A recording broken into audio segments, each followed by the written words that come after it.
नमस्कार, टीवी 9 भारतवर्ष पर आप सभी का स्वागत है। आपके साथ मैं हूं प्रतिभा मिश्रा और मेरे साथ मौजूद है समीर अब्बास। भी बता दें आपको, बहुत बड़ी खबर आज सामने आ रही है क्योंकि युद्ध विराम टूट चुका है और अब इजराइल किस तरीके से इंतकाम लेगा ये देखने वाली बात होगी। सीज फायर महज 7 दिन ही टिक पाया। आज भी आग खत्म हुई तो आईडीएफ ने हमास पर बारूदी बौछार कर दी, लेकिन सीज फायर तोड़ने की पहल हमास ने की। इजराइल से पंगा लिया, जिसके बाद अब इजराइल का हमास विनाश का प्रण और ज्यादा मजबूत हो गया। जी हाँ, ये इजराइल के हमलों से साफ हो गया है। गाजा का कोई इलाका नहीं जो आईडीएफ के हमलों से इस वक्त बचाओ। जगह जगह हो रही है बमबारी। सीज फायर खत्म होते ही हमलों की बैक टू बैक तस्वीरें आ रही हैं। इन हमलों की इंटेंसिटी काफी ज्यादा है, ये सबसे इंपॉर्टेंट बात है। और देखिए, बड़ी खबर आ रही है, गाजा पर इजराइल के चौतरफा हमले। पूरे गाजा पट्टी में इजराइल ने बम वर्षा कर दी है। दक्षिणी गाजा में भी आईडीएफ की स्ट्राइक शुरू हो गई है। पश्चिमी, सेंट्रल, नॉर्थ गाजा में भी अटैक हो रहे हैं। यानी पूरी गाजा पट्टी को इस बार इजराइल एक साथ निशाना बना रहा है। इजराइल के अटैक में 4 लोगों की मौत की खबर भी सामने आ रही है। कई लोग घायल हुए हैं। भीषण बमबारी का सिलसिला इस वक्त गाजा पट्टी के तमाम इलाकों में शुरू हो गया है। नॉर्थ गाजा से लोगों को साउथ गाजा भेजा गया था, लेकिन अब युद्ध के दूसरे चरण में साउथ गाजा पर भी बहुत भीषण हमले हो रहे हैं इजराइल की तरफ से।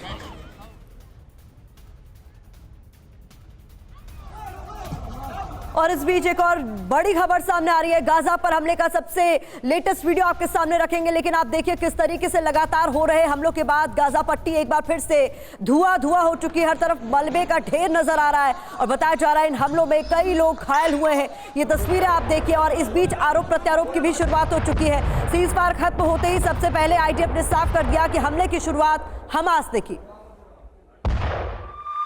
और अगली बड़ी खबर, गाजा पर हमले का सबसे नया वीडियो अब हम आपको दिखाने जा रहे हैं। गाजा में इजरायली सेना ने बमबारी की है। पूरे इलाके में धुएं का गुबार नजर आ रहा है। गाजा पट्टी की लाइव स्ट्रीमिंग टीवी 9 भारतवर्ष के दर्शकों के लिए हमने एक बार फिर शुरू कर दी है। टीवी 9 भारतवर्ष की स्क्रीन के बिल्कुल नीचे आपको गाजा पट्टी में चल रहे युद्ध का लाइव वीडियो भी लाइव कैमरे के जरिए हम दिखा रहे हैं। एक बार फिर बारूद बरस रहा है गाजा के तमाम इलाकों में।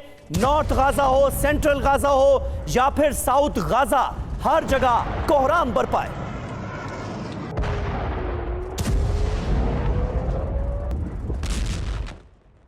और इस बीच दक्षिण गाजा के खान यूनिस में तबाही की तस्वीरें सामने आ रही हैं। बता दें आपको, इजराइल के हमलों से जबरदस्त बर्बादी इस पूरे इलाके में देखी जा रही है। खान यूनिस में कई घर इसके बाद जमींदोज हो गए। यहाँ लोगों को आप भागते हुए साफ तौर पर देख सकते हैं।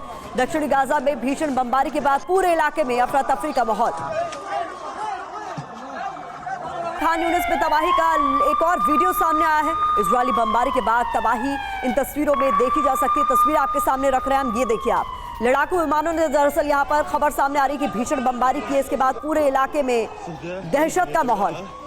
तो ये तस्वीरें आपको हम दिखा रहे हैं किस तरीके से दक्षिणी गाजा में भी ऑपरेशन आप तेजी पकड़ता हुआ। खान यूनिस की ये तस्वीरें हैं जहां पर तबाही का लेटेस्ट ये वीडियो बताया जा रहा है। इस पूरे इलाके में कुछ देर पहले एयर स्ट्राइक हुई है और उससे जुड़ी हुई तस्वीरें आपके सामने हम रख रहे हैं। तो ये 3 तस्वीरें और 3 बड़ी खबर आपके सामने। खान यूनिस पे कई घर जमींदोज हो गए अभी हालिया हमले में। इसके बाद आपको हम दिखा रहे हैं किस तरीके से लड़ाकू विमानों ने भीषण बमबारी की है और इस पूरे इलाके में इसके बाद आग लग गई है। इजरायली बमबारी के बाद तबाही की तस्वीरें खान यूनिस से सामने आ रही है। 3 तस्वीरों के जरिए दक्षिणी गाजा का मौजूदा हाल क्या है ये हम आपको दिखा रहे हैं। और इस बीच हमारे साथ विपिन चौबे जुड़ गए हैं तेल अवीव से। सीधे उनका रुख करते हैं। बेहद खास मेहमान भी इस वक्त हमारे साथ जुड़े, उनका भी इंट्रोडक्शन आपसे करवाएंगे। लेकिन दक्षिणी गाजा से जो तस्वीरें सामने आ रही है विपिन, वो बता रही है कि एक बार फुल फ्लेजेड वॉर की शुरुआत एक बार फिर से हो गई है।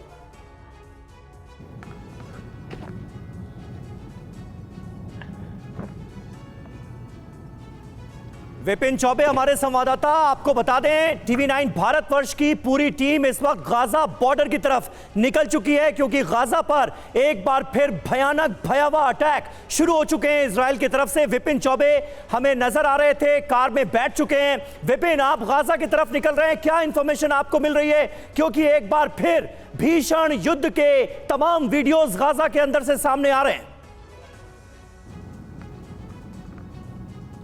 देखिए समीर, हम लगभग 40 मिनट में गाजा की उस सीमा पर होंगे जो इस वक्त इजरायली हमलों से दहल रही है। और आपकी जानकारी के लिए मैं बता दूं कि तुरंत अभी 1 मिनट पहले प्राइम मिनिस्टर ऑफिस से हमें यह मैसेज मिला है कि एक बार फिर से अपनी बात को दोहराया गया और यह कहा है कि हमारी 3 प्रायोरिटीज हैं।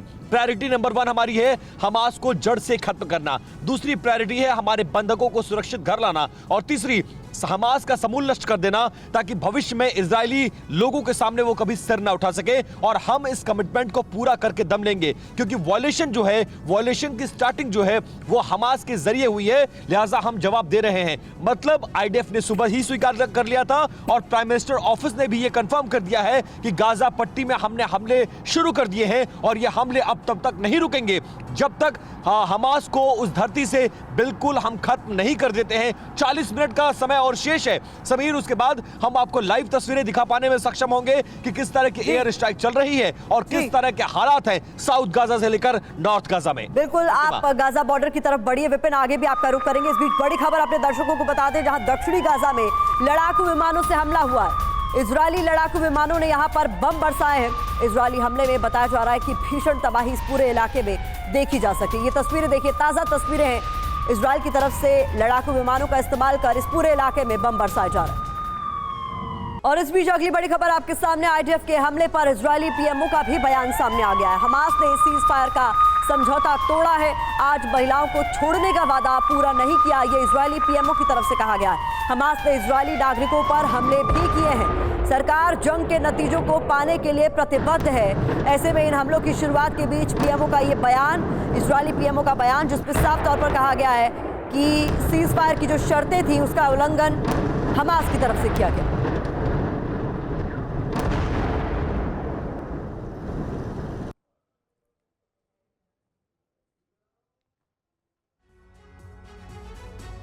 और देखिए, लगातार एक तरफ आईडीएफ के ताबड़तोड़ हमले किए जा रहे हैं, वहीं दूसरी तरफ तो उसी वक्त हमास और हिजबुल्लाह की हूती के हमले भी किए गए हैं। पहले 2 राउंड से ज्यादा विध्वंसक जंग के बीच लगातार आपस में ये गतिरोध बढ़ता जा रहा है। और सवाल अब ये है कि आगे क्या होने वाला है हैदर। और खासतौर पर यह भी मैं आपको बता दूं कि किस तरीके से अभी मोटे तौर पर अभी दोनों तरफ से ये जंग और भीषण रूप लेती जा रही है।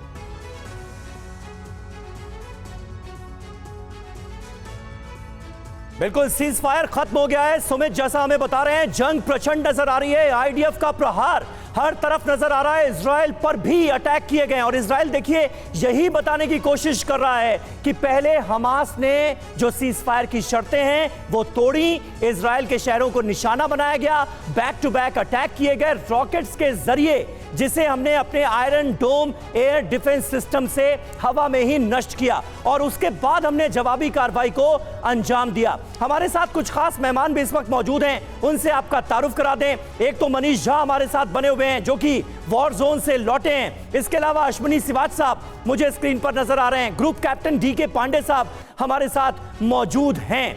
सबसे पहले डीके पांडे साहब, मैं आपसे जानना चाहूंगा क्या नजर आता है, क्योंकि देखिए फुल फ्लेजेड वॉर तो शुरू हो चुकी है, ये तस्वीरें साफ तौर पर बता रही हैं, लेकिन इजराइल ये कह रहा है कि शुरुआत हमास ने की हमलों की, उसके बाद हमने जवाब दिया। हमास ने शर्तों का पालन नहीं किया, इसलिए सीज फायर तोड़ना पड़ा। इस बात में, इस दावे में कितना दम है?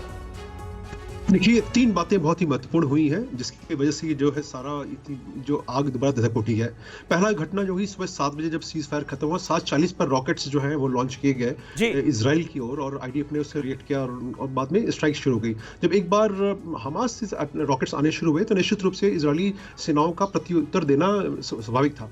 और उसके बाद जो एक घटना और जो हुई जिसका आपने जिक्र किया कि गिवाट शॉल जंक्शन जो कि जेरूसलम के पास आउटस्कर्ट्स में होली सिटी के बाहर, वहां पर जो 2 हमास के आतंकवादियों ने हमला किया लोगों पर और उसमें 2 लोगों की जान भी गई। हालांकि बाद में आईडीएफ की फौज के जो लड़ाके थे उन्होंने उनको दोनों लड़कों को धराशायी कर दिया। तो ये तीसरी बात, यूनाइटेड नेशंस में कल भर्त्सना की गई थी कि हमास ने जो भी किया 7 अक्टूबर को वो बहुत ही गलत किया और ऐसा नहीं करना चाहिए था। तो ये ये सब हमास को ऐसा लग रहा था, ईरान और उनका पूरा ग्रुप है कि ऐसा लग रहा था शायद उनके हाथ से वो चीजें निकलती जा रही हैं और वो उनका जो कूटनीतिक एक दबाव बनाने का प्रयास था उसमें कहीं ना कहीं कुछ कमी आ रही है। और जो तीसरी बात जो मुझे लग रही थी कि शायद उनके पास अब उनको रिक्वायरमेंट थी, जो उनके बंधक जो थे इजराइल के पास, जो महत्वपूर्ण बंधक थे, शायद उनको छोड़ दिया गया, स्पेशली महिलाओं का और पुरुषों की बात हो रही थी। ध्यान रहे कल महत्वपूर्ण बात आप कह रहे हैं, लेकिन सर यहाँ पर जरूरी ये भी देखना है कि इंतकाम लेने की शुरुआत तो इजराइल की तरफ से कर दी गई है, लेकिन अभी भी आईडीएफ ने खुद कहा है कि महिला बंधकों को नहीं छोड़ा गया है, यानी उनको लेकर आगे क्या स्ट्रैटेजी आपको नजर आ रही है सुमित? देखिए बिल्कुल, अगर आप पीएमओ के उनके स्टेटमेंट पढ़े तो उसमें साफ तौर पर आखिरी लाइन में ये लिखा है कि अब जो सारा निष्क्रिय या फिर जो सफलता मिलेगी या फिर जो सारा फैसला किएगा वो डिफेंस फोर्सेस के हमलों से ही किया जाएगा। उसका लबोलबाप यही है। और अभी अगर आप देखें कि नॉर्थ गाजा से साउथ गाजा के बीच में एक vacuum area, no man's land के तौर पर क्रिएट किया गया है, जो 4 से 5 किलोमीटर का है। और खास बात यह कि उसी एरिया के अंदर सबसे ज्यादा एयर स्ट्राइक्स की जा रही है। बिल्कुल सुमित, ये बड़ी खबर इस वक्त बता रहे हैं हमारे दर्शकों के लिए, और इजरायली पीएमओ की तरफ से भी बिल्कुल ये साफ कर दिया गया है कि एक बार फिर जंग की शुरुआत हो रही है और रीजन हमास को बताया गया, हमास को जिम्मेदार ठहराया गया है इसके लिए। पर आपके सामने सीज फायर टूटने की वजह पर बहुत बड़ा खुलासा हुआ है। 10 बड़े खुलासे हुए इसको लेकर और ये तमाम खुलासे आपके सामने हम रख रहे हैं। पहला खुलासा, देर रात हमास ने बंधकों की लिस्ट दी थी। दूसरा खुलासा ये कि बंधकों के शव दिए जाने की बात थी। तीसरा खुलासा, इजराइल का लिस्ट लेने से इनकार। तो ये तमाम वजह मानी जा रही है दरअसल कि क्यों ऐसी स्थिति बनी। इसके अलावा महिलाओं बच्चों के साथ रिहाई की मांग, साथ ही हमास का कोई जवाब नहीं आया, ये भी माना जा रहा है इसकी वजह है। छठा खुलासा आपके सामने, सुबह तक असमंजस में रहे नेतन्याहू। सातवां खुलासा ये कि सुबह होते ही युद्ध का आदेश दे दिया गया। और आठवां खुलासा आपके सामने, हमास को खबर मिली तो हमले की शुरुआत उन्होंने कर दी। नौवां खुलासा ये कि भनक लगते ही हमास की तरफ से रॉकेट हमले की शुरुआत कर दी गई। और 10वां खुलासा भी आपके सामने, जहां हमास अटैक के बाद आईडीएफ के हमले तेज हो गए। मनीष, क्या यही तमाम वजह आपको लगती है कि युद्ध विराम टूटा और अभी मौजूदा स्थिति जो गाजा में देखने को मिल रही है वो इसी वजह से?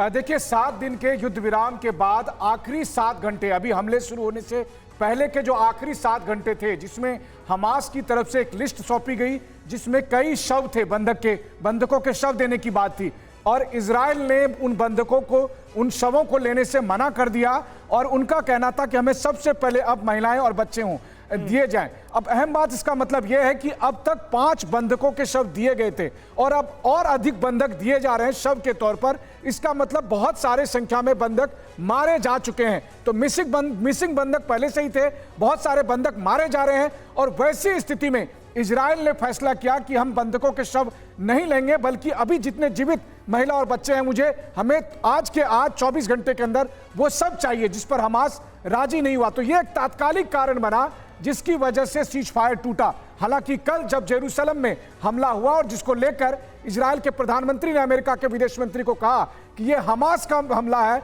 ये 7 अक्टूबर के हमले का एक्सटेंशन है, तभी तय हो गया था कि अब इजराइल किसी की नहीं सुनने वाला। खासकर तब जब अमेरिका के विदेश मंत्री ने अमेरिका का सीधा संदेश दिया था कि अब युद्ध विराम को नहीं तोड़ा जाएगा, अभी युद्ध विराम जारी रहेगा।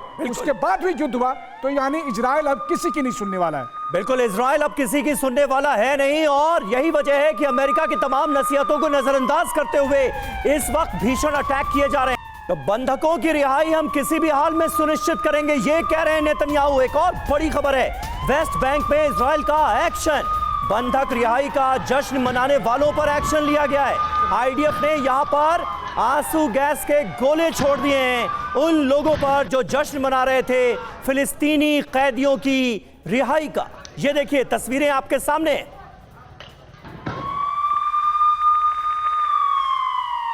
और इस बीच उत्तरी गाजा से भी खबर सामने आ रही है, यहाँ ताबड़तोड़ हमलों की शुरुआत हो गई है। पूरे इलाके में भीषण बमबारी की गई है। ये तस्वीरें आप देखिए, हम आपको गाजा के अलग अलग हिस्सों की तस्वीरें दिखा रहे हैं। साउथ गाजा में भी इस वक्त बमबारी जारी है, तो ये तस्वीरें नॉर्थ गाजा की है, जहाँ पूरे इलाके में इस वक्त धमाकों की गूंज सुनाई दे रही है। यहाँ पर ताज़ा हमलों की ये तस्वीरें आपके सामने।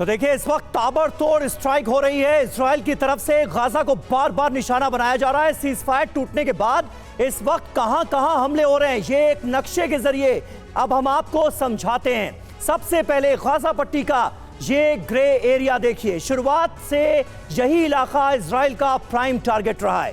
पहले आईडीएफ ने बम गिराए थे, अब फिर से यहां पर विध्वंस शुरू हो गया है।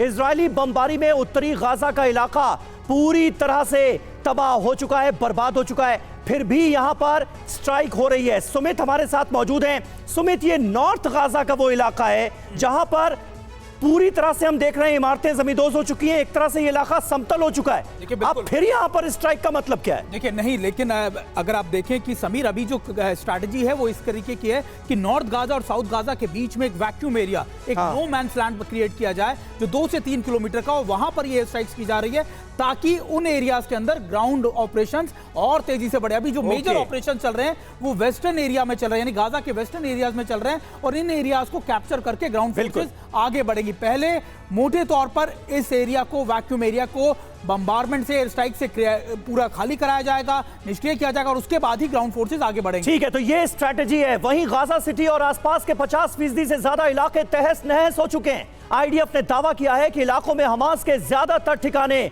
तबाह किए जा चुके हैं, लेकिन युद्ध विराम के बाद यहां पर भी अब हमले हो रहे हैं बड़े पैमाने पर। इस बीच दक्षिण गाजा में लगातार स्ट्राइक हो रही है। खान यूनिस, जिसकी तस्वीरें हमने आपको दिखाई, यहां का इलाका इजरायली ऑपरेशन का सेंटर माना जा रहा है, क्योंकि 2 हफ्ते में इजराइल का फोकस यहीं पर रहा है। इजरायली सेना मान रही है कि उसके कई वांटेड कमांडर्स और हमास के अहम ठिकाने इसी इलाके में हो सकते हैं। ये जो रेड सर्कल का एरिया आप देख रहे हैं, साउथ गाजा का यही एरिया अब आईडीएफ का सबसे बड़ा टारगेट है, और यही वजह है कि यहां पर ताबड़तोड़ अटैक हो रहे हैं। प्रतिमा, बिल्कुल, बहुत महत्वपूर्ण जानकारी आपने साझा की। इस बीच मेजर जनरल सिवाच, आपसे ये समझना चाहूंगी, युद्ध विराम हुआ था, तभी से ये कहा जा रहा था कि ये टिकिंग टाइम बॉम्ब है, और ऐसा ही कुछ होते हुए अब हम देख भी रहे हैं। युद्ध विराम टूटा नहीं कि हम लोग की शुरुआत हो गई, अब आगे क्या होगा? हाँ देखो, सच्ची बात है प्रतिमा, ये युद्ध विराम ज़्यादा देर टिकने वाला नहीं था। इजराइल शुरू से ही इसके अगेंस्ट था। उसको मालूम था कि अगर युद्ध विराम होता है, इसका हमास गलत इस्तेमाल करेगा, वो अपने आप को रिकूप करेगा, रिफिट करेगा, अपना सामान इकट्ठा करेगा लड़ाई का, और वही उसने किया। मगर अब उसने क्यों तोड़ा 7 दिन के बाद इजराइल ने ये देख लिया था कि अब उसको कोई खास मिलने वाला नहीं, होस्टेजी जो आने थे आ गए, अब वो डेड बॉडी की बातें करने लगे। तो ऐसा लगा है इजराइल को कि अब बेटर है कि हम हमास पे दोबारा हमला करें, और ये जो स्ट्रेटेजाइज किया है अभी इजराइल ने, नॉर्थ गाजा, साउथ गाजा और सेंट्रल गाजा पे भीषण अटैक होंगे और पिन पॉइंटेड होंगे। उन्होंने भी इन 7 दिन में इंटेलिजेंस गैदर कर लिया, रियल टाइम इंटेलिजेंस की है। जो सर्कल दिखाया जा रहा था, जिसको समीर दिखा रहे थे, वहां पर सुनने में आया याह्या सिनवार, जो उनका मिलिट्री कमांडर है, उसके भी छुपे होने की आशंका है। और एक चीज सबसे समझने की कोशिश है, अभी जो है गाजा पट्टी को पूरी तरफ से आइसोलेट कर दिया है कि यहाँ पर कोई सामान ना आ पाए, और जो समुद्र से है उधर पर भी बहुत बमबारी हो रही है कि कोई बोट से उस पर सामान ना आए। मुझे लगता है आने वाले समय में जो इजराइल की स्ट्रेटेजी होगी कि नॉर्थ, साउथ और सेंट्रल गाजा इकट्ठी मल्टीप्रॉन्ग स्ट्रेटेजी से अटैक होने चाहिए। हाँ, ये अलग बात है। बिल्कुल सिवाच साहब, जानेंगे कि आखिर इस वक्त हमलों का केंद्र जो इलाके नजर आ रहे हैं उसके पीछे वजह क्या है। एक और बड़ी खबर अपने दर्शकों को दे दें, क्योंकि खान यूनिस में हमले का एक और ताजा वीडियो आ गया हमारे पास। इजरायली बमबारी में यहां पर कई लोग जख्मी हुए हैं, ये जानकारी भी सामने आ रही है। देखिए इस पूरे इलाके में खान यूनिस के कैसा कोहराम बरपा है। और इस बीच अगली बड़ी खबर आपके सामने रख दे, अल मगाजी कैंप के पास इजराइल का हमला हुआ है। इस हमले में कांदिल परिवार के कई लोग मारे गए हैं। इजरायली हमले में कई लोग घायल भी हुए हैं। ये तस्वीरें आपके सामने हैं, जहां पर लगातार हो रहे हमलों के बाद पूरा इलाका धुआं है और लोगों में इस वक्त दहशत का माहौल। इजराइल के वॉर प्लान पर बड़ी खबर सामने आई है। नो मैंस लैंड बनाने की कोशिश में आईडीएफ है। शेख रादबान इलाके पर बताया जा रहा है कि आईडीएफ का फोकस है। अभी जो ऑपरेशन शुरू हुआ है उनका दायरा भी 2 से 3 किलोमीटर का बताया जा रहा है। सबसे ज्यादा बड़े ग्राउंड ऑपरेशन वेस्ट गाजा के शेख रादबान में ही हो रहे हैं। इसके पीछे क्या स्ट्रैटेजी, क्या रणनीति आईडीएफ की है सुमित? देखिए बिल्कुल स्ट्रैटेजी बिल्कुल क्लियर है कि अब वो अपना दायरा बढ़ाएंगे, अपने इलाकों को बढ़ाता जाएंगे। 20 से 22 किलोमीटर के इस एरिया को अब वो लगातार आगे लेकर जाना चाहते हैं। और ये वैक्यूम एरिया जो मैं लगातार हम अपने दर्शकों को दिखा रहे हैं, ये वो एरिया है 2 से 3 किलोमीटर का जहां पर एयर स्ट्राइक्स अभी सबसे ज्यादा फोकस कर की जा रही है। ग्राउंड फोर्सेज नॉर्थ एरिया के अंदर बढ़त बना चुकी हैं, उनका फोकस वेस्ट में है, लेकिन जो एयरफोर्स है उसका अलग से मिशन चल रहा है। वो लगातार अलग ऑपरेशंस कर रही है इन 2 से 3 किलोमीटर एरिया में। जब ये पूरी तरीके से समतल हो जाएगा इस एरिया को, तभी ग्राउंड फोर्सेस आगे बढ़ेंगी और लगातार साउथ गाजा की तरफ इतना ज्यादा बम्बारमेंट इतना ज्यादा नहीं किया जाएगा। कुछ एरियाज को अभी इतना टारगेट नहीं किया जाएगा क्योंकि इजराइल के ऊपर भी बहुत ज्यादा प्रेशर है, खासतौर पर अमेरिका का, कई देशों का। लेकिन कुछ धीरे धीरे, जिसको आप इस्लामी स्लाइसिंग भी कहते हैं, धीरे धीरे इन एरियाज के अंदर घुसकर इन एरियाज को अपने कब्जे में लेगी इजराइल की फोर्सेज और उसी के बाद ग्राउंड फोर्सेज आगे बढ़ेंगी। बिल्कुल बिल्कुल सुमित, बने रहे आप हमारे साथ। और इस बीच देखिए एक और बड़ी खबर आ रही है, गाजा में हमलों पर इजराइल का बयान आ गया है। क्या कह रहा है इजराइल? अमेरिकी चिंताओं को लेकर हम गंभीर हैं, अमेरिका से लगातार हमारी बातचीत चल रही है, अमेरिकी रुख पर हम ध्यान दे रहे हैं, ये इजराइल की तरफ से कहा गया है। और इस बीच दक्षिणी गाजा के राफा में भीषण हमले को लेकर खबर सामने आ रही है। राफा में हमलों से 3 लोगों की मौत भी हो गई है। दक्षिणी गाजा में इजराइल की बमबारी लगातार जारी है। इजरायली हमले में राफा में तबाही की तस्वीरें सामने आई हैं, ये देखिए आप। बताया जा रहा है राफा में कई घरों को बड़े स्तर पर नुकसान पहुंचा इन हमलों में।